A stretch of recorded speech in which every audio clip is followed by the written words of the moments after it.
Dahil karamihan mga kaibigan naniniwala sila na si Mary ay virgin.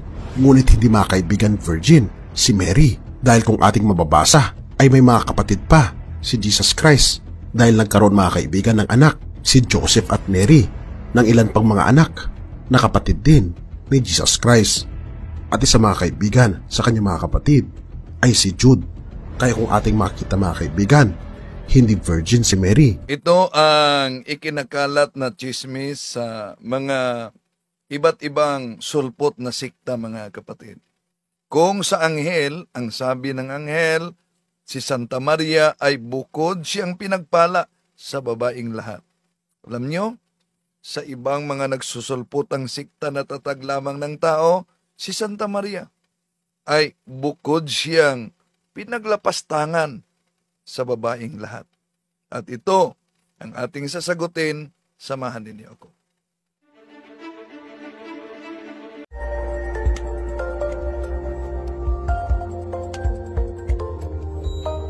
Kumusta? Muli itong yung lingkod, Brad Wendell Talibong makasama ninyo. At kung bago lang kayo sa ating channel, inaninyahan natin na maghikayat sa ating mga kapatid na magsubaybay, mag-like, mag-subscribe kung bago ka lang. At pindutin ang bell button para updated kayo at mag-comment at i-share nyo sa kaibigan ang ating talakayan. Sasagutin natin itong grabing paglapastangan sa Mahal na Birhen Maria sa mga sulpot na sikta. Na ang Mahal na Birhen Maria ay makasalanang babae, ang Mahal na Birhen Maria di daw virgin, ang Mahal na Birhen Maria maraming mga anak sila si Jose. Saan kaya nila pinulot yung doktrina nilang sola escriptura na dapat nakabatay sa Biblia, pero nagkakalat ng chismis itong iba't ibang mga sulpot na sikta? Itutuwid natin mga kapatid, dahil alam nyo naman, ang kasinungalingan, pag ito'y palaging inulit-ulit, magmukha talagang parang katotohanan, lalo na sa ating mga kapatid, kulang ang kaalaman. Samahan niyo ko. In the name of the Father, and of the Son, and of the Holy Spirit. Amen. Come, Holy Spirit, fill the hearts of your faithful, and enkindle in them the fire of your love. Send forth your Holy Spirit, and they shall be created, and thou shalt renew the face of the earth. O God, you've instructed the hearts of the faithful by the light of the Holy Spirit. Grant that through the same Holy Spirit may always be truly wise, rejoice in his consolation, to the same Christ our Lord. Amen. Mary, help of Christians, pray for us.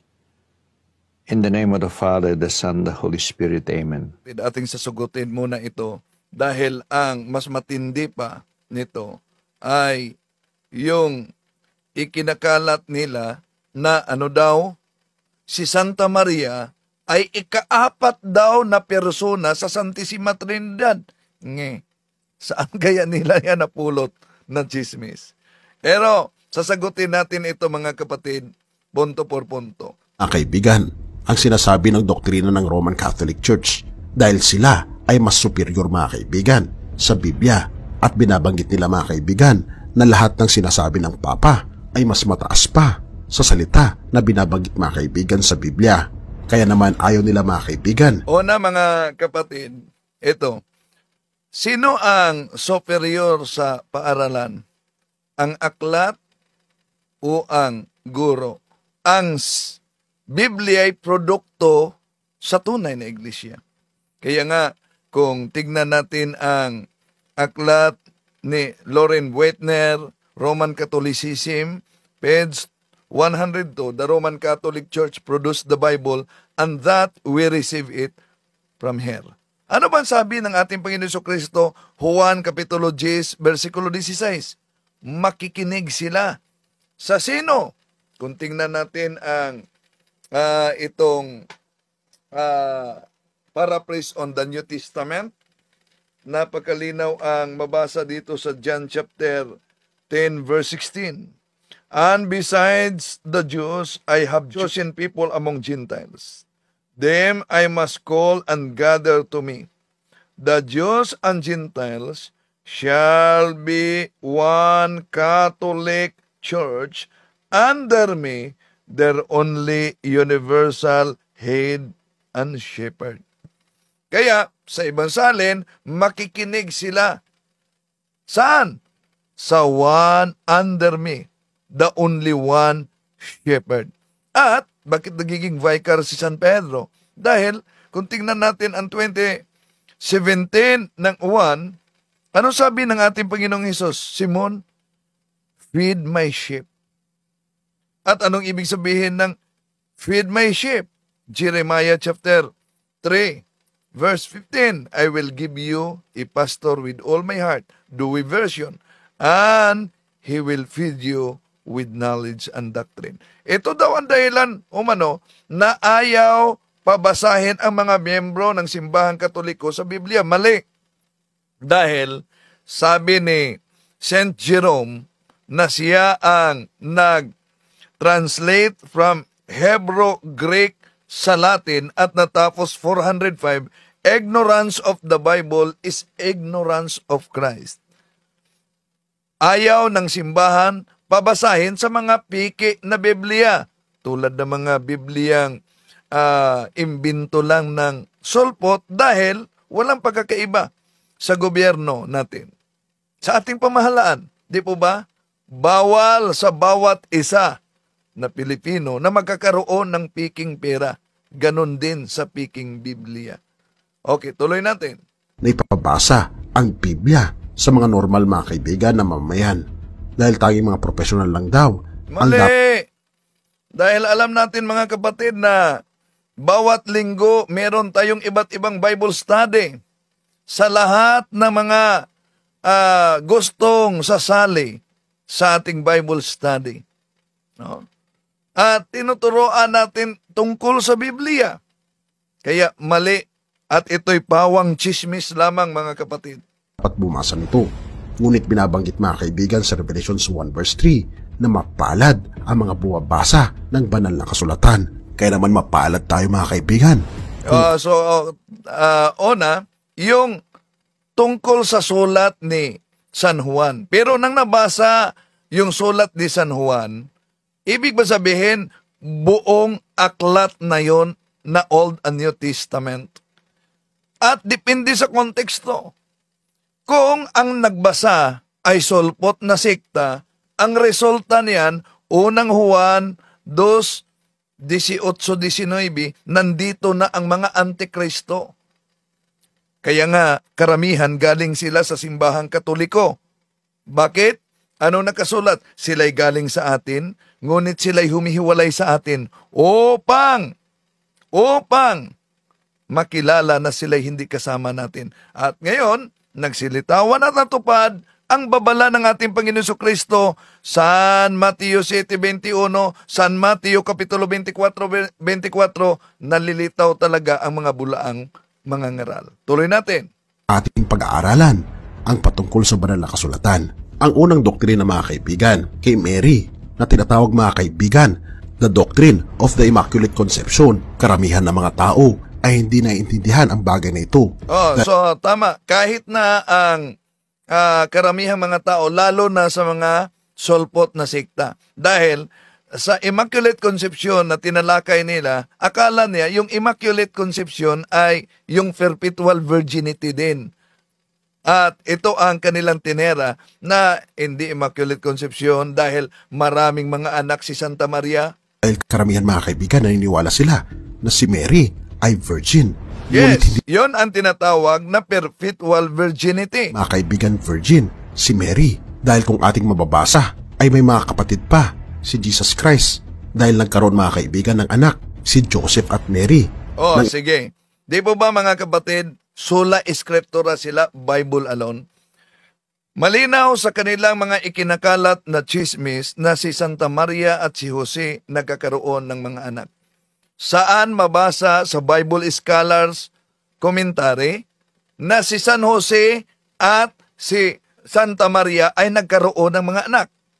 Okay, kung wala man silang makita, saan mabasa sa Biblia na si Santa Maria at si San Jose ay nagkaroon ng marami pang mga anak na kapatid ng ating Panginoon Jesucristo? Yun ang problema sa mga nagbabasa sa hindi naman sariling Biblia at yun ang interpretasyon, nabasa lang nila mga kapatid, isa sa mga binagbatayan nila kung bakit inaakusahan ang Mahal na Birhen Maria na may mga anak at ito daw ay anak ni San Jose. Therefore, kapatid ng ating Panginoong Hesus, dahil dito sa San Mateo Kapitulo 13, versikulo 55, King James Version, is this not the carpenter's son? Is not his mother called Mary? And his brothers, James, Joses, Simon, and Judas. Yon ang kadalasan nilang ginagamit, mga kapatid. Kaya ang konklusyon dito, isa sa mga anak ni San Jose at ni Santa Maria si Judas daw. Ilan pang mga anak na kapatid din ni Jesus Christ. At isa mga kaibigan sa kanyang mga kapatid ay si Jude.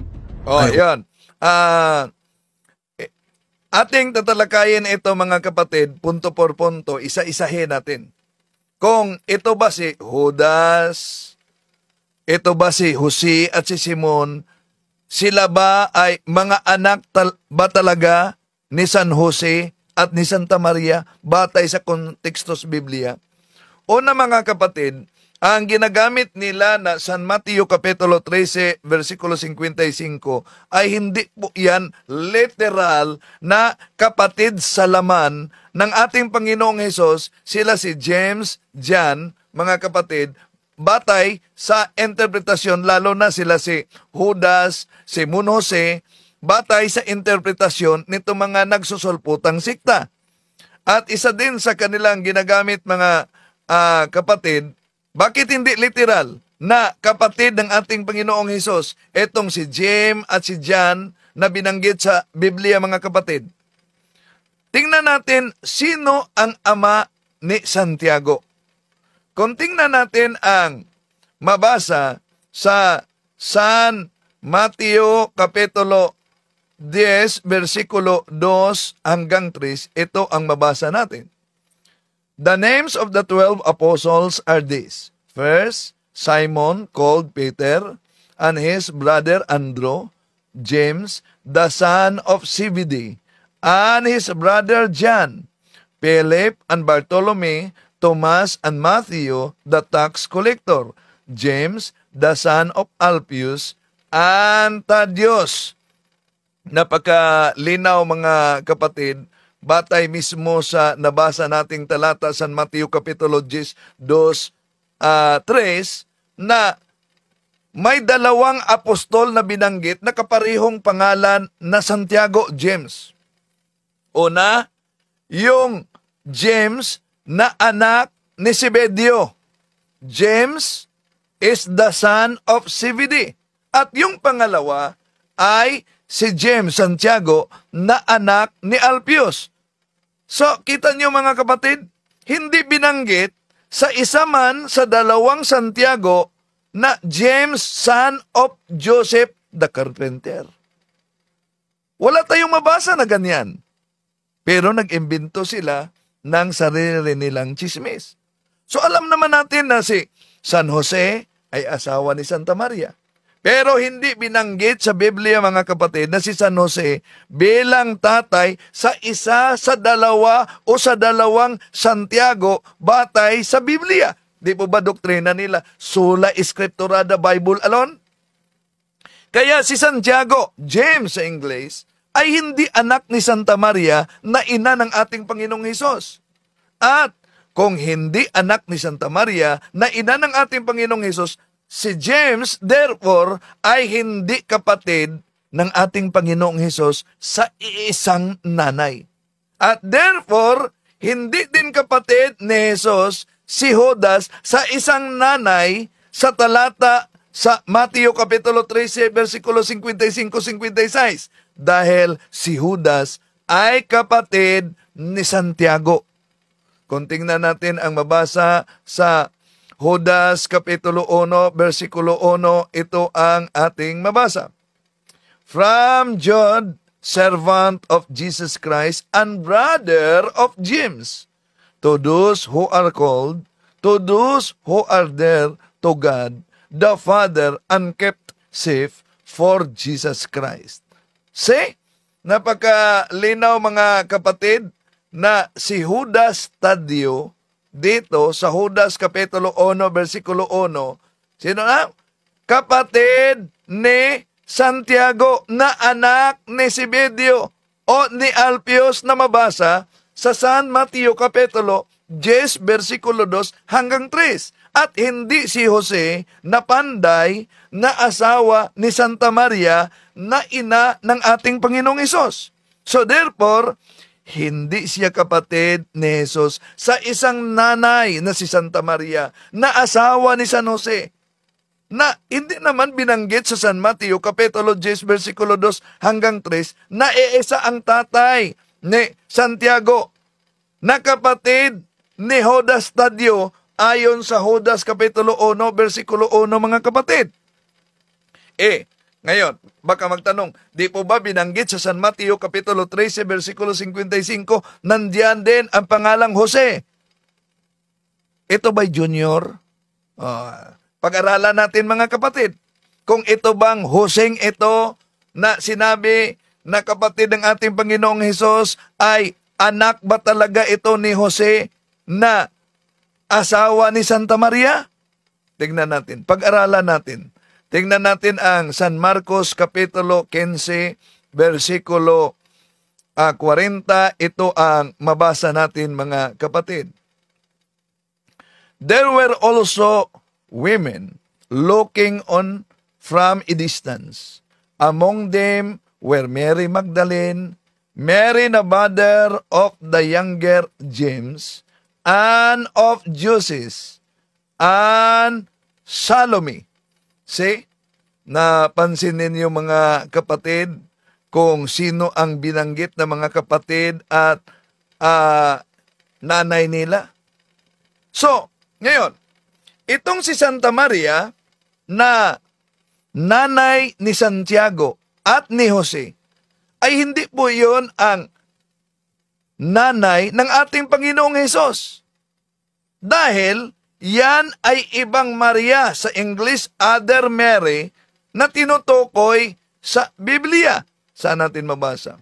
Mateo Kapitulo 28, versikulo 1, ito ang ating mabasa. After the Sabbath, as the first day of the week was dawning, Mary Magdalene and the other Mary came to see the tomb. So, mapansin ninyo mga kapatid, sa talata merong ibang Maria na tinutukoy diyan. At sa Biblia, mga kapatid, may tatlong Maria sa Biblia. Sino yung tatlong Maria sa Biblia?